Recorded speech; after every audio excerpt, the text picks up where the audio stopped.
for the job, to put it in that way. And the result of this somewhat of a trinity, of a mystical movement of the Spirit, is that the Christian faith took root in Ireland, and it evolved into a model of Christian living never quite seen before or since. So there are a number of characteristics that the monk Nicodemus in his analysis tells us about this transformation of from a natural ethos of the people into a spiritual Christian ethos. Number one is that the Celtic people had a love of beauty. And this love of beauty would transform into a Christian expression of the arts and culture. One of the most beautiful illustrations in the world is the Book of Kells. It's an illuminated manuscript of the Book of Gospels, which was lovingly and painstakingly copied by Irish monks. And even if we haven't really, seen the Book of Kells or read up about it or really looked much into it, we would probably be familiar with the fact that the incipit letter in like the chapters in the Book of Kells, the illustration would take up a whole page. One letter would take up a whole page, and there would be motifs of creation, and there would be motifs of borders and interlacing and artwork that is just absolutely exquisite in its artistry. This is a gift of the Irish monks throughout the ages that painstakingly copied these scriptures and gave us something as beautiful as the Book of Kells, for example. So there was a love of beauty in the Celtic people that naturally then converted into an expression of beauty in the Christian faith. The ancient Celtic people also had a belief in the energy in water. Okay? This obviously then transformed into the efficacious sacrament of baptism. St. Patrick, in his mission, didn't use theological arguments to convert the people. He had to use signs and wonders and symbols and things that the people could relate to. And so he demonstrated the power and the efficacy of the sacraments through matter. And so this belief that they had in this water having energy then was able to transform into the power of the waters of baptism. Because the people were creation-based and they worshiped creation. And so Patrick was able to reach into their mindset, so to speak, and use matter and the things of nature to transform or to change their thinking into Christian thinking. Clans were, people lived in clans. They were families, and they were a very communal-based society, a rural society. And these clans were loving families. They bonded together. There were anywhere from hundreds to thousands of members of their clans. And as I mentioned in the first part, even today, Irish people, Scottish people still relate to the clan that they belong to. They still express their membership in that clan through their tartans, through their coat of arms, and so forth. But we can see how this clan-based culture then converted, as they converted to Christianity, it transformed into an apostolic family-based model of living as they lived an asceticism. And this clan-based structure would transform then into a monastic model of monks, of nuns, and lay people all living and worshiping together in now their Christian spiritual clan. One of the models of that early monastic expression within the clan was that there would be concentric circles. So the monks would live in the inner circle, and then the nuns would live in the next circle, and then lay people, married people and families would live in the outer circles. And these communities became the seedbed of the saints and scholars. In the 5th to 6th centuries, thousands of young people were received into formation in some of these monastic communities. And they would stay, some of them would stay and enter into monastic life.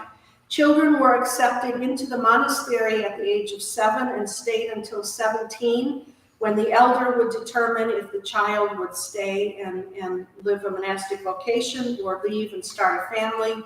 So they would have been trained from an early age the value and the practice of the ascetical life, how to train for spiritual battle and become spiritual warriors. Some would stay, some would leave and start a family, but with the same spiritual and religious ethos that they had acquired during their monastic formation. The kings of the clans, of course, were centered around the king and his royal hill fort. And these kings then, during the time of St. Patrick and his mission, would transform into abbots and bishops as the spiritual leaders of these clannish monastic communities. One of the strategies that St. Patrick used is that he would put the bishop right next to the king.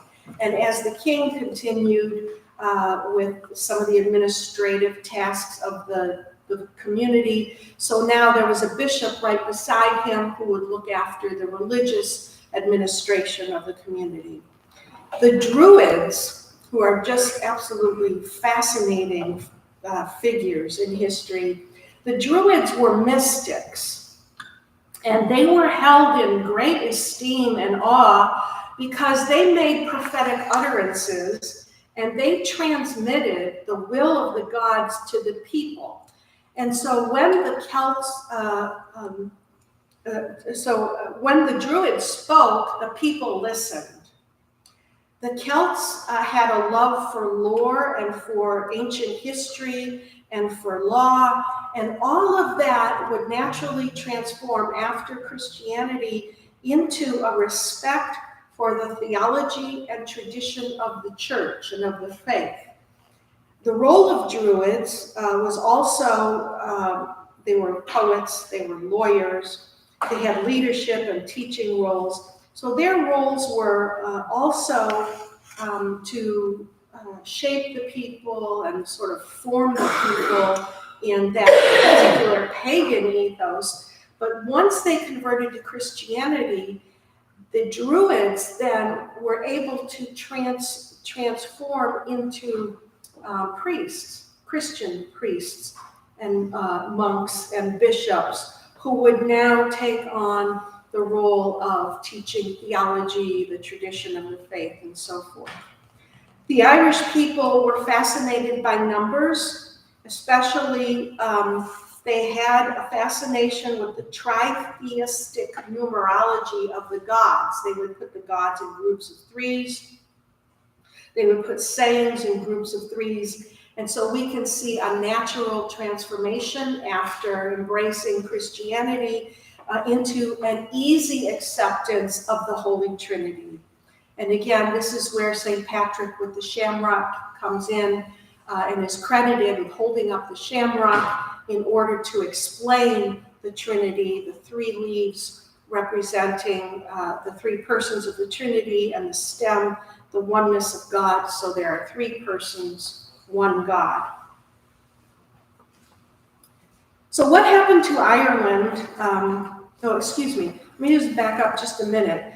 There were also warriors and voyagers that would then convert into a Christian ethos. Warriors, the people by nature, they express themselves through war and bloodshed. After embracing Christianity, they maintained that warrior mentality but now it was transferred into great ascetic endeavors and a missionary zeal where the people then embraced becoming soldiers for Christ and engaged in spiritual battle, not only with oneself, but as well as with enemies of the faith. And finally, in this analysis of why Christianity took root in Ireland so quickly, we have the expression, the ethos of the Irish people as voyagers. Ireland is an island, and seafaring was a part of its life. The Irish Sea is to the east, the Atlantic Ocean is to the west. And this voyager spirit, after embracing Christianity, would transform into what has been referred to as a peregrinatio pro de amor, which is Latin for wandering for the love of God. And so these early ascetics, monks and so forth, would travel and sojourn in boats to come closer to God and to spread their missionary fervor, because they wanted to replicate the desert spirituality of Egypt. But they, of course, didn't live in a desert, so they had to find places to go or find a way to express this asceticism without being able to go into a cave or a hut in the desert. And so they would get into boats. They got creative and they would go off in boats and they would travel somewhere and they would evangelize and they would live an ascetical life. They would trust in God to provide for them. They would willingly embrace harsh conditions as a way of living out an asceticism that could bring them closer to God. Well, let's look at just this Egyptian monastic influence on the Celtic church, which is very great. Patrick mentions in his confession that he would like to cross over into Gaul and visit my brothers there so that I might once again see the faces of these holy men belonging to our Lord. The key word here is Gaul, G-A-U-L. It's the ancient name for France and that area. Patrick spent many years in formation in Gaul as a monk, as a deacon, as a priest, and then he was consecrated a bishop. Gaul in ancient times was like a crossroads, spiritual crossroads between the East and the West. It plays a significant role in Ireland developing an Eastern type monasticism. There's an 8th century litany of saints, which invokes, this is in Ireland, invokes 7 monks of Egypt. And so there's this connection to the ancient Celtic church in Egypt that is certainly bears at least, some passing mention as best we can in this short amount of time. But basically, the Celtic church at the time looked to Egypt for her spiritual inspiration and model, rather than looking to Rome. It looked to Egypt, particularly St. Anthony of the Desert and the desert monastics and ascetics. And this Egyptian monasticism would create the framework of the Celtic ecclesiastical society at the time of St. Patrick and in the many, many centuries following. Many characteristics of Egyptian monastic expression are found in the ancient Celtic church. Church governance, liturgy, monastic lifestyle, fasting practices, a balance between prayer and labor, the smallness of the size of churches, churches facing east, the ornamentation and the art which derived from Egypt, the calculation of the date of Easter, and there are others. And so we can see how Gaul becomes a conduit of Eastern influence to the West. And particularly, we can see it in the lives of certain saints. And these saints are Saint Honoratus, Saint Martin of Tours, who some believe was the uncle of Saint Patrick on his mother's side, and Saint John Cassian. All of these saints founded monasteries in Gaul based on the pattern of Egyptian monasticism. But I want to focus on Saint John Cassian, who was a monk and ascetic, and he was a disciple of Saint John Chrysostom. He was chosen as the first to bring the illumination of Eastern monasticism to the West, and he is venerated in both the Catholic and the Orthodox churches. As a young man, St. John Cassian traveled to Palestine with a spiritual friend, and the two of them would spend the next 25 years together in a pursuit of asceticism and the pursuit of monasticism in the East. They entered a hermitage near Bethlehem, and then they journeyed to the desert in Egypt, where they visited a number of monastic foundations. And so, like bees, they traveled from flowering monastery to flowering monastery and extracted the virtues of holiness and teachings found in each one of these monastic settlements. And then John Cassian deposited this spiritual nectar found in Eastern monasticism into the West. So the West, through Gaul, became pollinated with the spirituality of the Egyptian desert.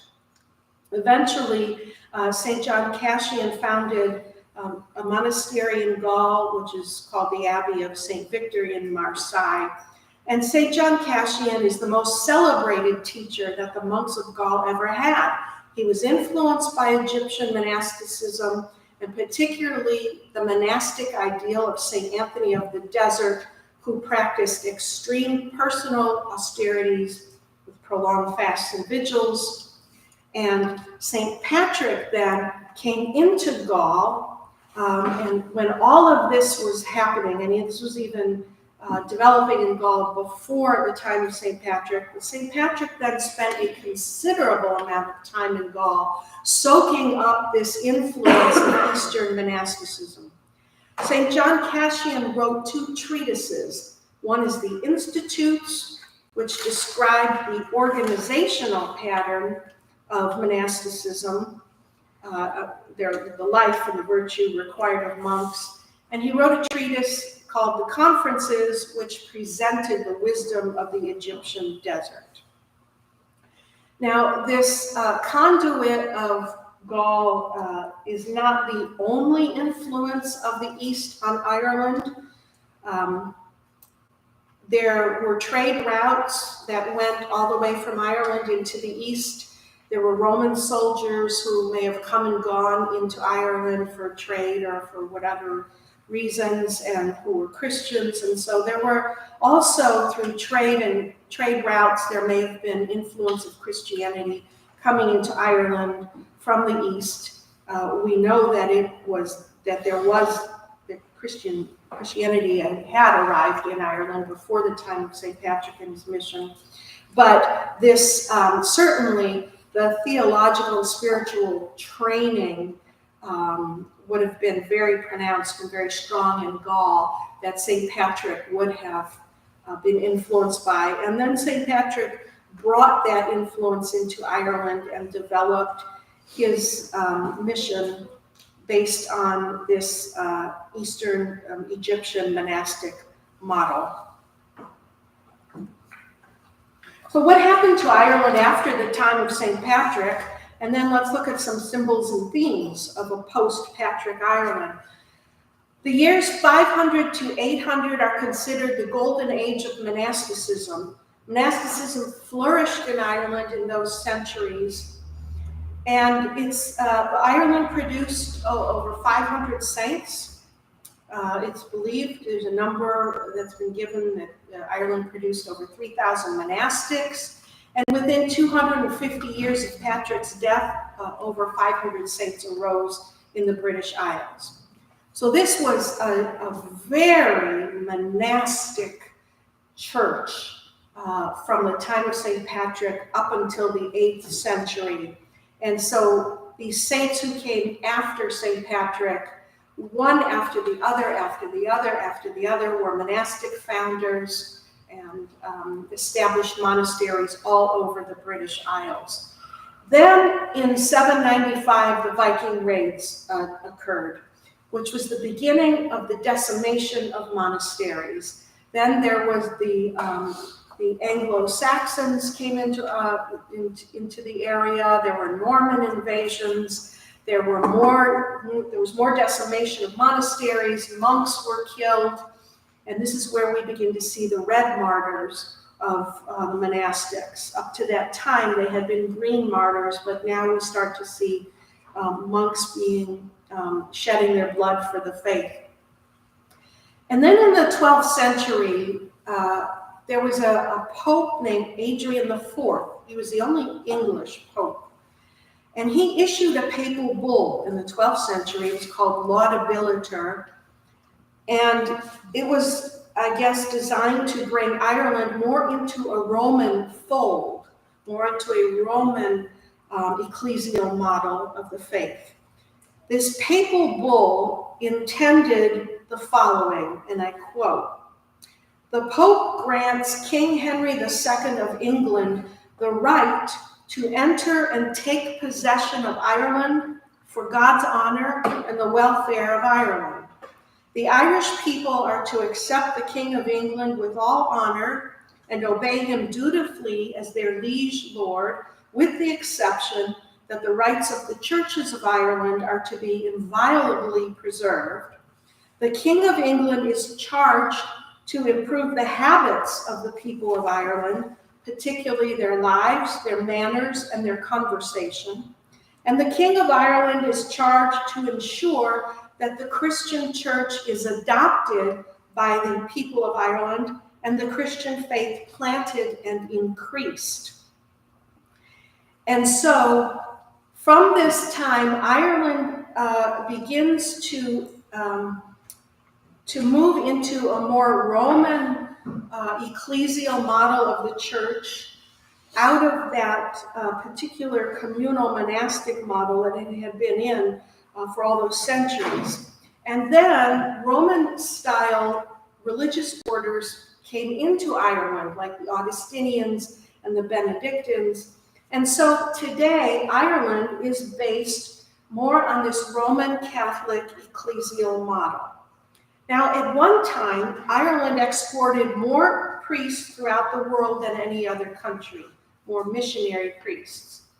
And those of us who have ever watched old movies, right, would recognize that any time Hollywood was making a movie that included a priest in the movie, he was always Irish, right?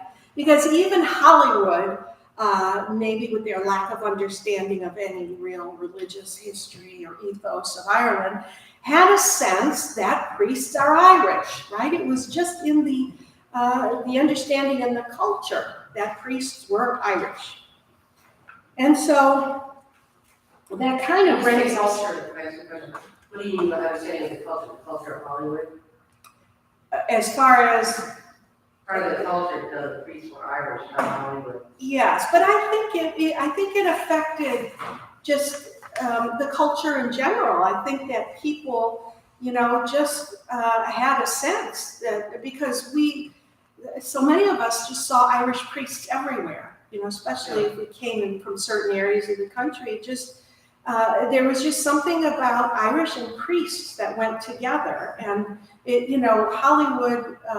The arts imitate life, Yeah, it's kind of hard for me to see. Before my time, it's kind of rare for me to say these days I am older in my 60s, but it probably was before my time. Yeah, and just look at old movies. Like I said, old movies, where there's a priest, who's usually Irish, So, we can't paint everything with the same brush. We can't make, these sweeping, claims, but it's, certainly Hollywood certainly expressed, priests as Irish, and sometimes Italian too. I think maybe that came a little bit later even, but then you would see Italian priests because that's just, was just seeing that the Irish and the Italians were deeply Catholic people, and they did produce a lot of priestly vocations. So there it was. Okay, now I want to take another voyage. Ireland was considered the ends of the earth, right? It was so remote. You couldn't go any further west than Ireland without falling into the Atlantic Ocean. But some monks went further.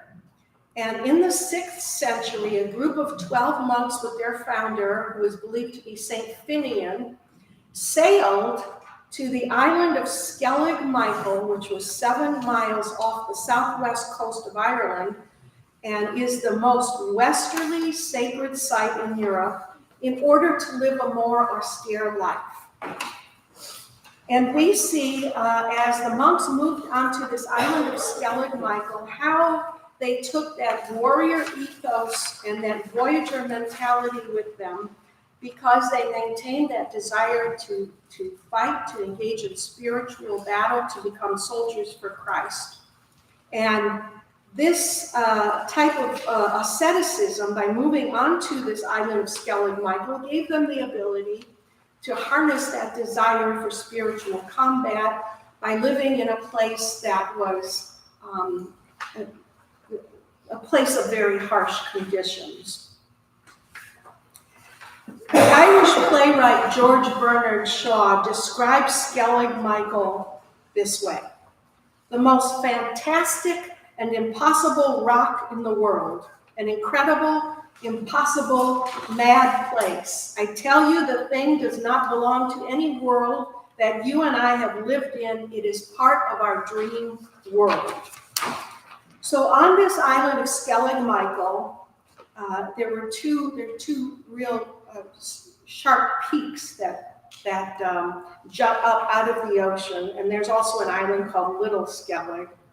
But on this island, St. Finian and his companions arrived there, and there are some features of the island that you can still see today, and you can still travel to this place today, and one of them was beehive huts. They built these huts. They look like beehives. They're rounded. What's fascinating about these huts is they didn't use any mortar. It was all stone upon stone, and they're still standing today. And they were completely waterproof, and that's why they built them, to be waterproof. But what's interesting about these beehive huts is that even though they're rounded on the outside, they're rectangular on the inside. And no more than 2 or 3 monks would live in one of these beehive huts at any given time. There were 6 beehive huts on the island. There was an oratory, a burial ground, a church dedicated to St. Michael the Archangel, a well, a plot to grow food, and there's a diagram there. Those of you here, I gave you a handout there, and you can see there's a diagram of the monastic settlement of Skellig Michael. The monks lived on the land for 600 years on the island, and then during that time, they too suffered these Viking raids in the 9th century. The abbot was taken captive and died of hunger. The Vikings were after, of course, silver and gold, or important men that they could hold for ransom. The hermitage was a secure refuge for short periods of time if the monks had sufficient warning. If the ocean was being whipped up by storms, then the monks felt safe because they didn't have to worry about anyone coming and raiding. But on a clear day, on a calm day, the monks would not have felt as safe. They would have had time to hide their ecclesiastical treasures and flee to safety if they felt they had some warning coming. The hermit on the south peak was in a position to spot danger and to alert the monastery because from the top he had a 360-degree view of the ocean, and so no Viking fleet could approach the island unobserved, which would give the monks time to ensure their safety or the safety of the treasures that they had. Due to harsh weather conditions, the monks eventually moved to the mainland in the 13th century. Skellig Michael today is a tourist site. One reason is because of the ancient religious settlement there, and so people make religious pilgrimages to Skellig Michael for religious reasons. But in recent years, Skellig Michael has become popular because it's the place where 2 episodes of Star Wars were filmed. And these Star Wars, I don't want to call them pilgrims, the tourists, have been coming regularly since 2015. Pilgrims have been coming all along. Skellig Michael is also a bird sanctuary, and the puffins, the puffin birds are there, and as well as other birds, and so people come for that reason as well. So back to Star Wars, because I know a lot of people are Star Wars fans, and it's just interesting to see this connection. Episodes 7 and 8 were filmed on location at Skellig Michael, and they were looking for a location that captured another time and place. And they were impressed by the beauty of the island and described their experience there as indescribable and unbelievable. We hope that the people who worked on the film and people who come will be touched somewhat by the spirituality of the place, as well as the Hollywood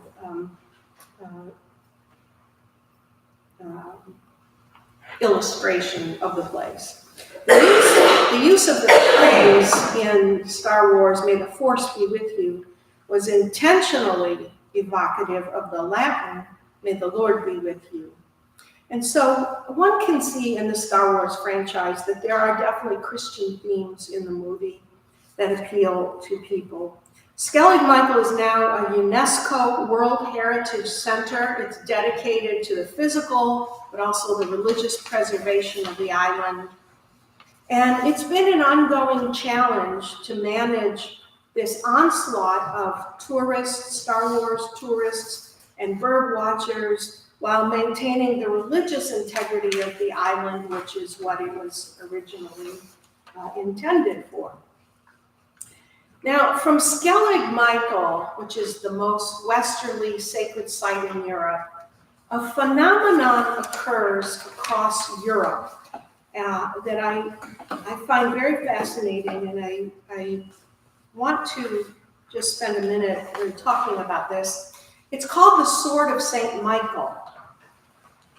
A straight line can be detected on a map across Europe that begins at Skellig Michael, and it runs from Skellig Michael all the way across Europe to the Holy Land, and it connects 7 shrines dedicated to St. Michael the Archangel.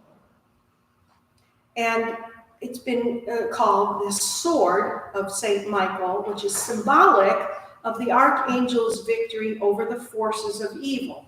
So the hilt of this sword on a map begins at the pilgrimage site of Skellig Michael in Ireland, and then it connects pilgrimage sites dedicated to the Archangel in England, in France, 2 in Italy, 1 in Greece, and 1 in the Holy Land.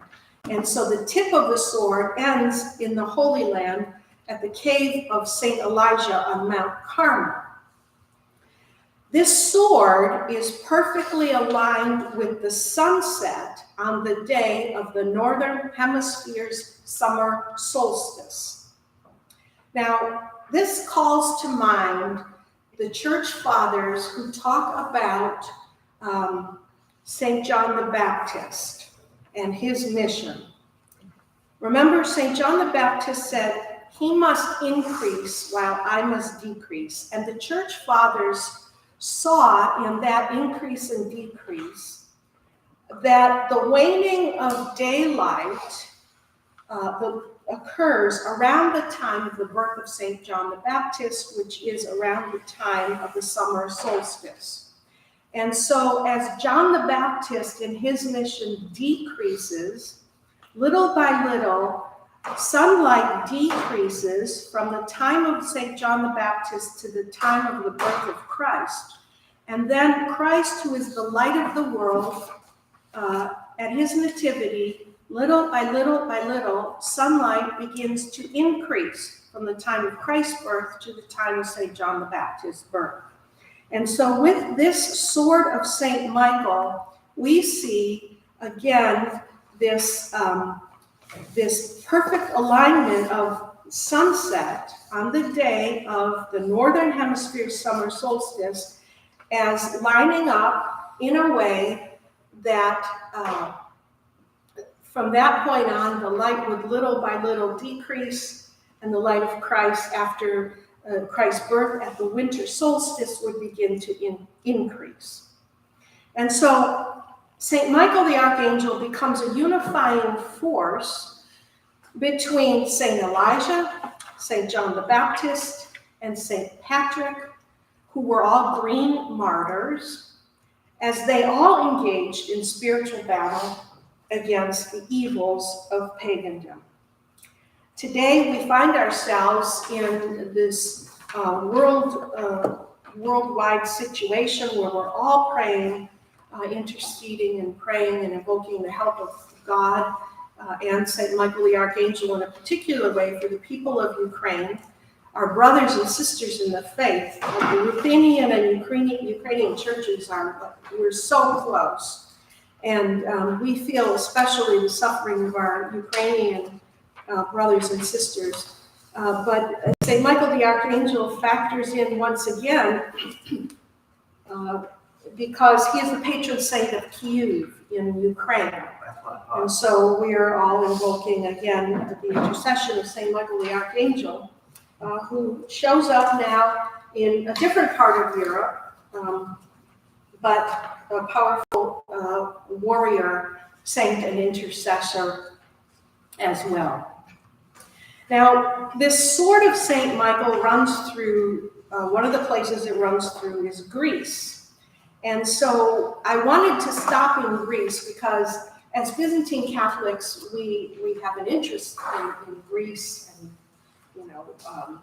and iconography especially. There's a phenomenon that occurs in Greece as this sword of St. Michael passes through Greece that I want to mention.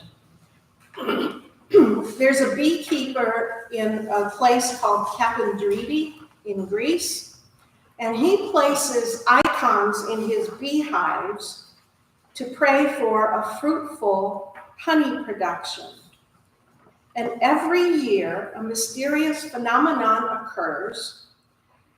The bees make their honeycomb cells all around the icon that he placed in his honeycomb, in his beehive, rather. They make their honeycomb cells all around the icons, but they avoid covering the face or the image of the saint or our Lord or the Mother of God depicted in the icon.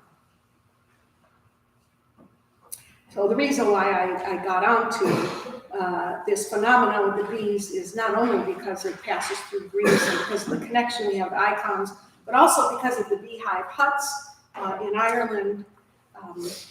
In Celtic mythology, they believed that bees were the link between this world and the spirit world. Beekeeping was common in Ireland and also made the transition from pagan belief into Christian belief.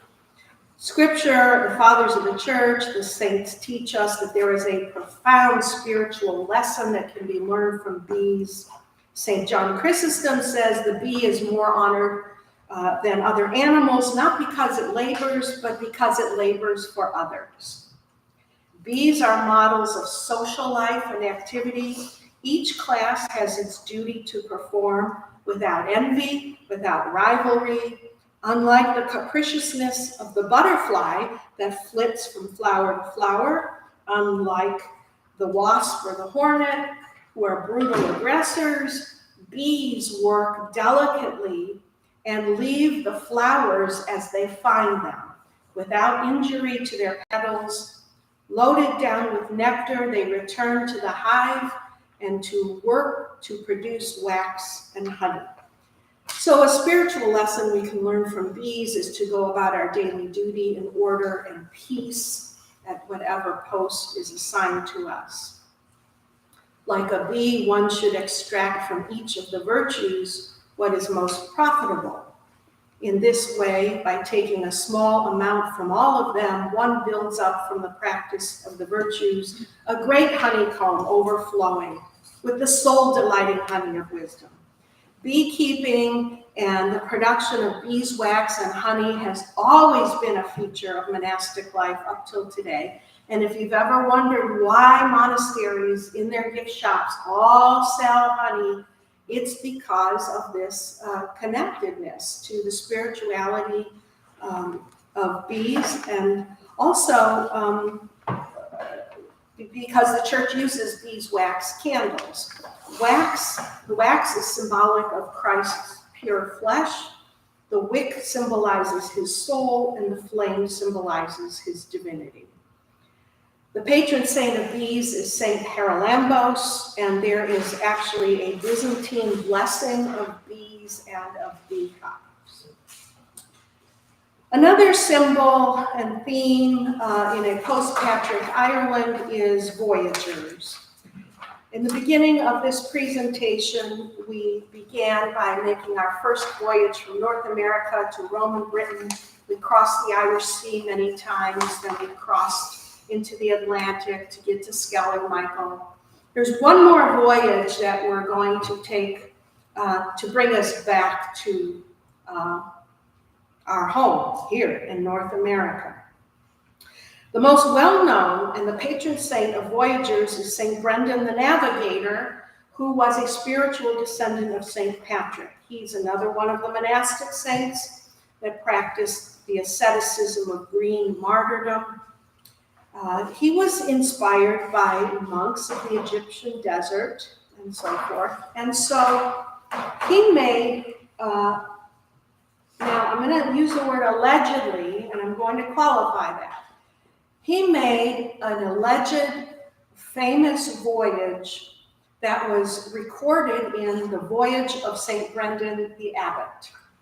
Now, the reason why I say alleged is because some scholars say, well, he didn't really make a real voyage. He just wrote a book that was a Christian allegory about man's salvation, man's relationship to God. And that's really what the Voyage of St. Brendan was all about. If we take that he did make the voyage, this is the background to it. With a small group of monks, they fasted for 40 days, and after they prayed on the shore, they embarked in the name of the Most Holy Trinity. They sailed from the west coast of Ireland. They went up to the Faroe Islands. They went up to Iceland. They went to Greenland and to North America. Yes, the voyage took 7 years, and there are those who say St. Brendan arrived on the shores of Newfoundland, Canada, North America, 900-something years before Columbus. So there's been a debate about this. Is this an actual voyage? Is this just a fantastical tale? Because this voyage of St. Brendan is full of so much symbolism, and so is it real or not? Well, in 1976, a British explorer and historian and writer named Tim Severin decided he was going to make this voyage. He's an interesting figure, this man named Severin. He devoted his life and career to retracing the legendary journeys of historical figures. So he made the journey of Marco Polo, of Sinbad, of Jason, Ulysses, Genghis Khan. And he decided he wanted to reenact St. Brendan's voyage. And so in 1976, he set out with a group of men. Now, not only did he want to reenact this voyage that was written about in the Voyage of St. Brendan to see if this could actually happen, but he also wanted to make a replica of the boat that St. Brendan used to travel, and he did. The boat was called a curragh, and it's a boat with a wooden frame, and animal skins were stretched over it. And the construction and the design of this particular boat are unique to the west coast of Ireland. And so he crafted this boat, not only a replica of Brendan's boat, but he also used traditional tools to fashion this boat. It had a 36-foot two-mast on it. It was built of Irish ash and oak, and it was hand-lashed together with 2 miles of leather thong, and it was wrapped with 49 different tanned ox hides and sealed with wool grease. And this man dared to get in this boat with a group of friends and travel this route of St. Brendan because he wanted to see if it was feasible and if this voyage of St. Brendan was real. The voyage lasted about a year. He made it to the shore of Newfoundland, Canada, and he was stopped there by adverse winds, and so the boat was rescued and towed the remaining 60 miles by the Canadian Coast Guard, but he did make it from the west coast of Ireland to North America, and he said to the press, "We've proved that a leather boat can cross the North Atlantic." The boat today is in a museum in County Clare. So he makes the claim not only was it possible, but he believes that it really did happen, this voyage of St. Brendan. And so the claim is that an Irish monk discovered North America 900 years before Columbus. So that final voyage brings us back home to North America. And I want to end with a prayer of St. Patrick. It's a very powerful prayer, and I have copies of it, and those of you who are watching on the live stream, you can find this on the internet.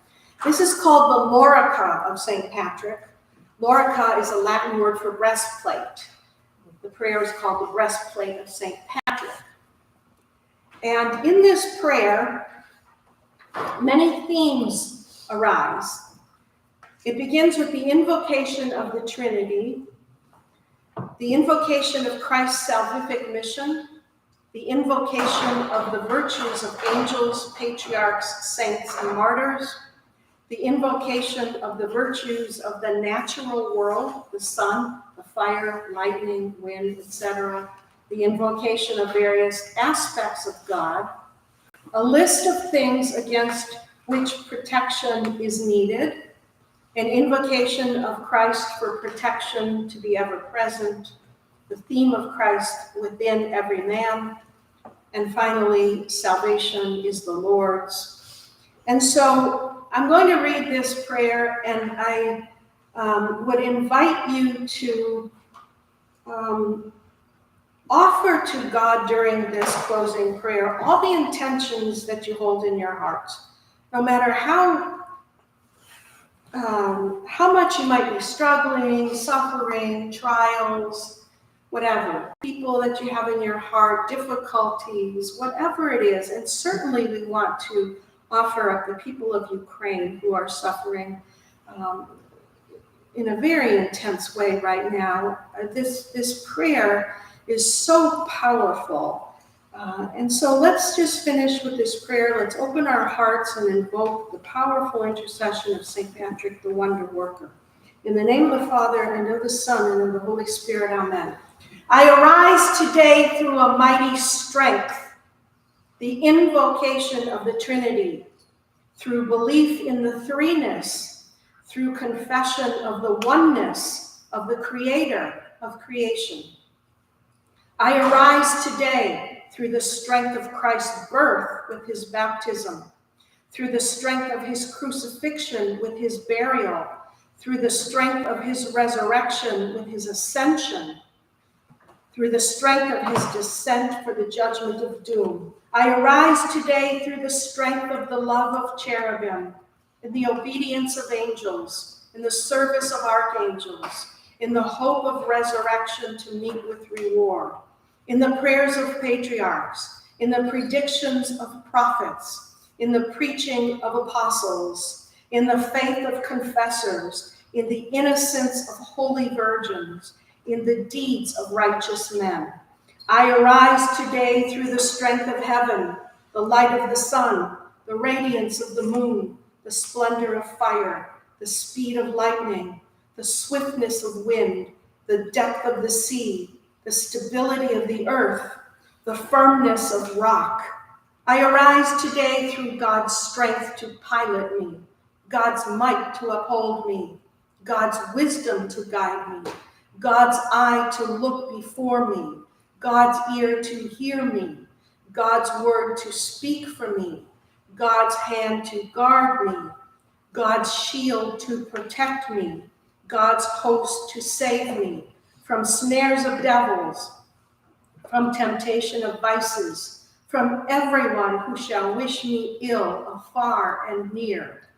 I summon today all these powers between me and those evils, against every cruel and merciless power that may oppose my body and soul, against incantations of false prophets, against black laws of pagandom, against false laws of heretics, against craft of idolatry, against spells of witches and smiths and wizards, against every knowledge that corrupts man's body and soul. Christ to shield me today against poison, against burning, against drowning, against wounding, so that there may come to me an abundance of reward. Christ with me, Christ before me, Christ behind me, Christ in me, Christ beneath me, Christ above me, Christ on my right, Christ on my left, Christ when I lie down, Christ when I sit down, Christ when I arise, Christ in the heart of every man who thinks of me, Christ in the mouth of everyone who speaks of me, Christ in every eye that sees me, and Christ in every ear that hears me. St. Patrick, enlightener of Ireland and equal to the apostles, intercede for us. This concludes our presentation on St. Patrick, the Wonderworker. Glory to Jesus Christ. Glory to him forever.